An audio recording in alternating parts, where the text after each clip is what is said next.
সরকার গঠনের পর প্রথমবারের মতো শরিক দলগুলোর সঙ্গে মতবিনিময়ের আয়োজন ক্ষমতাসীনদের। দলগুলোর শীর্ষ নেতাদের সঙ্গে আলোচনা করতে সন্ধ্যায় রাষ্ট্রীয় অতিথি ভবন যমুনায় আসেন প্রধানমন্ত্রী তারেক রহমান।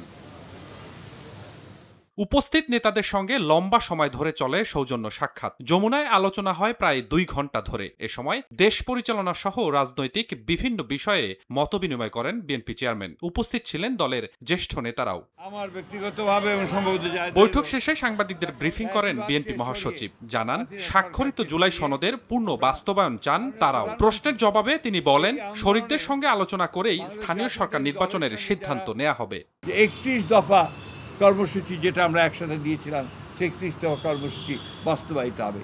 এবং তিনি এটাও বলেছেন, আবারও জোর দিয়েই বলেছেন যে জুলাই সনদ যেটা আমরা সমস্ত রাজনৈতিক দলগুলো স্বাক্ষর করেছি, সেই জুলাই সনদ যারা, আমি আবার রিপিট করছি, যেগুলো আমরা স্বাক্ষর করেছি সেটার অক্ষরে অক্ষরে পালন করা হবে। যে আমাদের আইন হয়েছে, সেই আইনে কিন্তু দলীয়ভাবে নির্বাচন করার কোনো সুযোগ নেই। সুতরাং আমার মনে হয় সেই বিষয়টা আমরা আলোচনা এখন না করলেও পারি। তবে প্রতিটি ক্ষেত্রে আমরা পারস্পরিক আলোচনার ভিত্তিতেই আলোচনা করি। বৈঠকের আনুষ্ঠানিকতায় আমন্ত্রিত নেতাদের সঙ্গে ছিল নৈশভোজের আয়োজনও। প্রধানমন্ত্রীকে কাছে পেয়ে অনেকটা আবেগালুপ্ত হয়ে পড়েন দীর্ঘ সময় রাজনৈতিক নির্যাতন ও নিপীড়নের শিকার হওয়া বিশিষ্টজনেরা। আমরা দীর্ঘ ১৫ বছর যখন একসাথে আন্দোলন করেছি এই সব দলগুলোকে নিয়ে, আমরা কেউ কারাগারে গেছি, কেউ আমরা মামলার মধ্যে পড়েছি, কেউ গুম হয়েছে, খুন হয়েছে, এরকম অনেকেই আছে।